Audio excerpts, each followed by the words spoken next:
Hi everyone, so today we'll learn how to download and install Python on your Windows operating system. As you can see, currently I'm on google.com. So simply I need to type here Python. So let's do so. Search for it. It will be very first website. So simply click on the link. Once you're on this page, go to downloads. And here click on get the standalone installer for Python. You need to click here, okay? Simply save the file. So you can see the download is done. You can click on it, or you can go inside the folder and click on the exe file. I'll click here.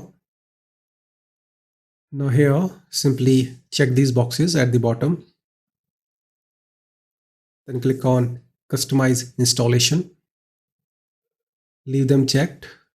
Click on next. Check here, install Python for all users. You can change the installation directory, but I'll leave it as it is. Click on install. So it is getting installed.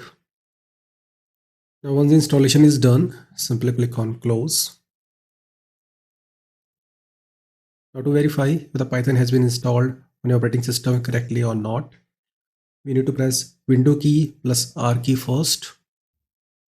You'll get this sort of an input. Now here, simply type CMD, hit the enter key. Now in this command prompt, you need to type Python space dash dash version. Hit the enter key. So you can see we're getting the version of Python that we have installed on a PC. That means Python is installed correctly on a Windows operating system. So I hope you understood how to download and install Python on a Windows operating system. See you in the next video. Have a nice day.